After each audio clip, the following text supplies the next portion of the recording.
In distance running, names like Nurmi, Zatopek, Kutz, and Bikola once dominated the racing scene, and for many years, Americans were far down the pack of finishers. For years, Americans were unsophisticated in the conditioning tactics required to be competitive internationally. In the late 50s, American runners began to get an exposure to international competition and to training methods used by foreign runners. Applying these concepts, American runners began to edge into the international racing scene. Today, American distance runners have vaulted to the top of international competition. Part of the reason for this surge is innovative and progressive distance programs like the one at the University of Oregon, led by head coach Bill Dellinger. The University of Oregon has had a strong running program throughout the 20th century. It started with Bill Hayward, gained international exposure through Bill Bowerman, and continues today. The program has produced a tremendous number of outstanding distance runners. The reason I feel the program has been so strong is not only the great heritage in track, but an environment in Oregon that's conducive to running. Also, a training program based on principles of common sense that have been refined through the years. An understanding of the conditioning program at the University of Oregon must be prefaced by a discussion of the principles of training followed by all Oregon runners since the Bill Hayward era. Every aspect of conditioning takes into account these guiding principles. The first principle in our running program is what we call the principle of moderation. Simply put, it means that a runner is better off to be undertrained than overtrained. As Arthur Lydiard once said, train, don't strain. If pure mileage were the answer to being a better runner, then the runner with the most time would become the best runner. Fortunately for us, it's not quite that simple. Rather than an athlete boosting the number of miles run every couple of weeks, the principle of moderation means the athlete may run 60 or 70 miles per week for several months or even a year before increasing his mileage. The most important thing for a young distance runner to learn is patience. Let the body develop and do not overtrain, and the results will come eventually. Training with moderation will help to keep the athlete healthy and free of injury. It will also help him to keep a positive mental approach to distance running. The second principle we use in our running program at Oregon is what we call principle of progression. It involves setting individual goals for our runners and then setting up a program to meet those goals. At Oregon, we use what we call date and goal pace progression, and it involves periodically testing the runners to see if the proper progression is being maintained. Date pace and goal pace progression are used by all distance runners in the Oregon system. Goal pace sets a target time the athlete is capable of reaching several months down the road. Date pace is what he is capable of running when beginning training. Early in the season, the athlete is tested to determine his beginning date pace. In September, for example, the athlete comfortably runs a mile in 5 minutes, or approximately 75 seconds per quarter mile. The coach and athlete determine that he would like to be running a 4:04 mile, or approximately 61 seconds per lap. The date pace is 75 seconds per quarter. The goal pace becomes 61 seconds per quarter. The athlete and coach must begin a training program designed to meet the goal pace. A graph is constructed showing a progression necessary to achieve goal pace. For example, in January, the athlete must run the equivalent of 4 68-second laps to achieve his goal. In early May, he must be able to run 64-second pace to achieve the 61-second pace in June. To reach these preset goals, the athlete must perform workouts designed to progress him toward his goal. For example, although the athlete will not be able to run a 4:04 mile in October, he can run breakdowns which equal a mile at goal pace with adequate rest between each. In this way, effective distance training blends running at goal pace with the athlete's date pace. Initially, goal pace intervals should be of short duration, with the bulk of the training at date pace. As conditioning improves, goal pace intervals increase. The recovery between reps decreases until ultimately the entire workout is performed at goal pace. Date pace and goal pace, an important concept to understand in progressing as a distance runner. The third principle in our running program at Oregon is what we call principle of variation. Nothing is more boring than to have to do the same workout on a particular day, week after week. At Oregon, the running patterns will change frequently to present a challenge and also to keep the program interesting. In meeting the principle of variation, the running program at the U of O incorporates a variety of patterns such as interval training, variations in repetitions, and individualized fartlek training. In addition to varying individual workouts, the environment can be varied by training in the mountains, on the beach, or by training in a different part of the country. By varying the workout and the environment, the tedium of training can be reduced, and a positive mental attitude can be maintained. The fourth principle in our running program at Oregon is what we call the principle of adaptability. This is where the art of coaching is involved in the training program. It means common sense on the part of the coach and runner alike. It is the ability to adapt the program to the weather conditions, the facilities at hand, and the health of the runner. An adaptable training program may include swimming, bicycle riding, and running in waist-deep water for injured athletes. Additionally, running stadium steps, running in the early morning, midday, or late evening may be necessary for athletes on tight time schedules. To be competitive, the athlete must adapt his training to fit any circumstances and be willing to bend a little according to the situation. The last concept we have in our running program at Oregon is what we call the callousing principle. It involves preparing our athletes to meet varying situations that might occur in competition. When a good runner wins a tough race over top competition, it is not necessarily because he is just faster than everyone else. In most world-class competition, it is because the athlete has prepared himself for the challenge. He has calloused himself to the training required to be competitive. He has calloused himself to the conditions, training at high altitude, in high humidity, in a pouring rain if necessary, to prepare himself for the race. He has disciplined himself to the pace he will run, altering his pace only as designed, not on a whim in the middle of the race. He has prepared himself for his closing kick, his final surge, or for other race tactics that will lead him to victory. Callousing means preparing, and at Oregon, 90% of competing is preparing. Moderation, progression, variation, adaptability, and callousing are the 5 principles of the running program at Oregon. Every phase of our training and conditioning program embraces at least one or more of these principles. The conditioning program for distance runners is subdivided into 3 elements: strength development, flexibility development, and running conditioning. Strength development plays an important role in the overall development of any athlete, including distance runners.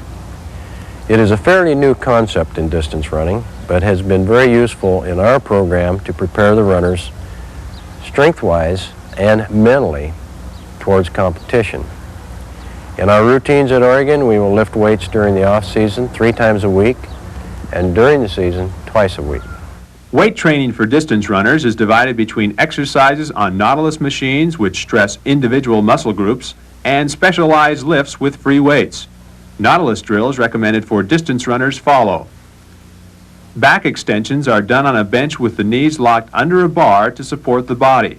The athlete bends at the waist and raises to a fully extended position. Inclined sit-ups are done on an inclined bench with knees bent and the ankles held by another athlete or a padded ankle support. Hip and back flexors are performed with a weight behind each knee. The athlete raises one knee to the vertical and powers down with the leg, extending through the range of motion. Decline sit-ups are performed with the knees bent and ankles hooked under a bracing bar. The athlete extends to a fully reclining position, hands on the shoulders, twists his trunk completely one direction, then the other, before completing the sit-up. Keep toes pointed ahead throughout this drill. Leg curls are performed lying on the stomach with the legs under the weight bar. Both single and double leg curls are recommended. The abductor-adductor machine provides strength work for the muscles of the inner and outer leg and groin area. These drills may be duplicated with an assisting coach or fellow athlete.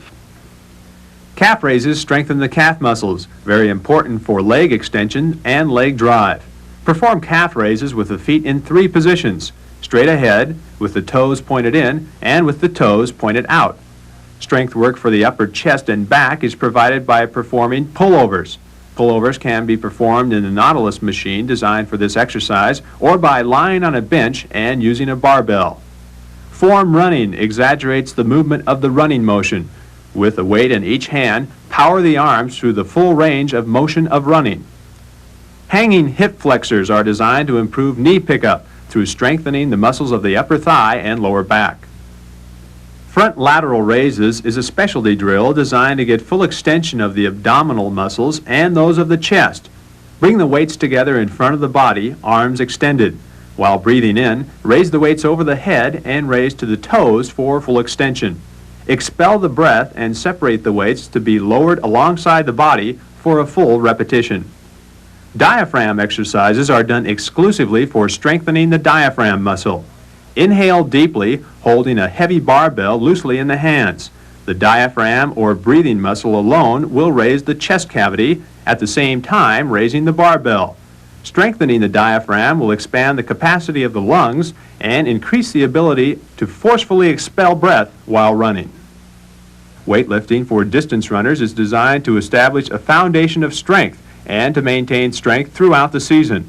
Weightlifting for endurance with many repetitions of less than maximum resistance is recommended. Flexibility is vital to the conditioning of distance runners. Stretching and flexibility routines are necessary to stretch the muscle tissue, to increase the flexibility of movement of the limbs around a joint, and to loosen the muscle tissue itself to avoid possible damage from a snapped muscle or a muscle pull. Flexibility stretching also lessens the likelihood of ligament or tendon damage. Distance runners are particularly susceptible to muscle, tendon, and ligament strain, as well as muscle cramps. Our runners at Oregon all perform 15 to 20 minutes of stretching and flexibility exercises before and after running. If these are performed on a regular basis, it will help prevent many injuries that might occur in your running program.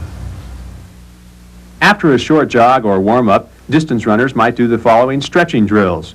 The first drill shown stretches the gluteal muscles of the rump and the hamstrings.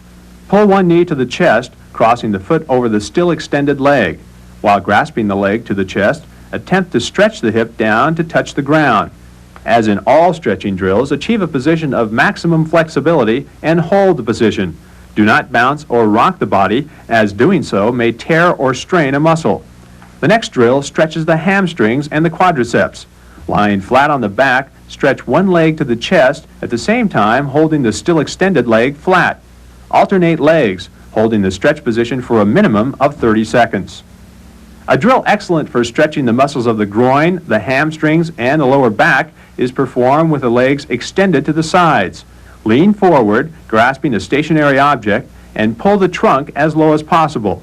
A variation of this drill can be done by keeping the legs together and flat on the ground. Stretch forward over the legs, keeping toes pointed forward, and grasp the ankles, attempting to touch the ground with the elbows. A drill very effective for stretching the hamstrings and gluteal muscles is performed by standing on a stair and holding onto the underside of the stair. Stretch upward with the legs fully extended if possible. Work into this position gradually. Do not attempt to achieve the fully extended position immediately. Each stretching drill should be performed for a set period, then relax before doing another set.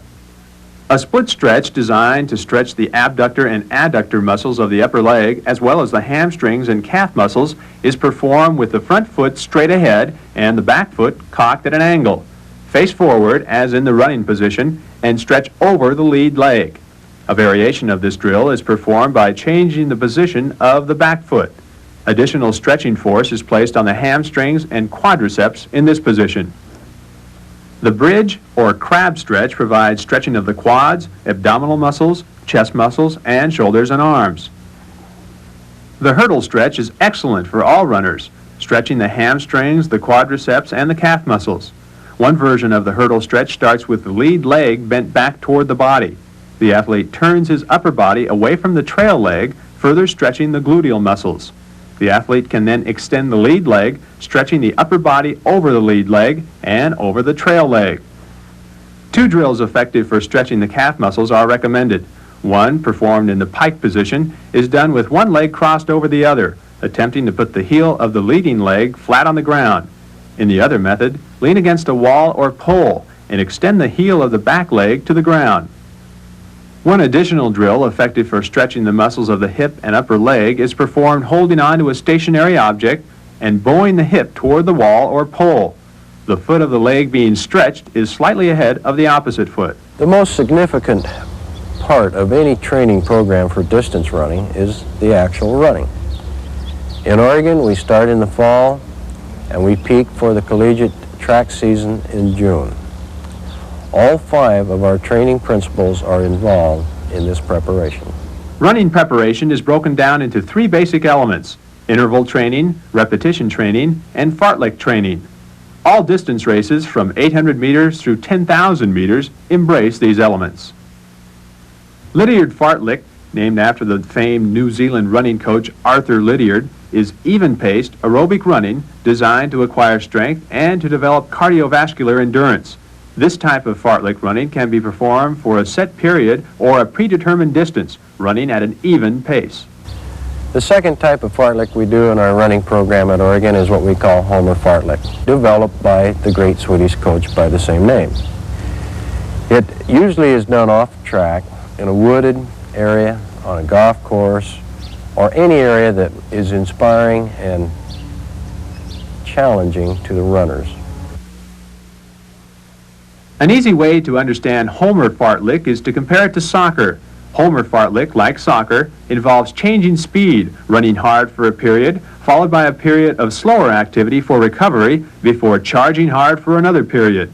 An athlete must be disciplined to perform Homer fartlek training, as he alone determines how hard to run throughout the workout.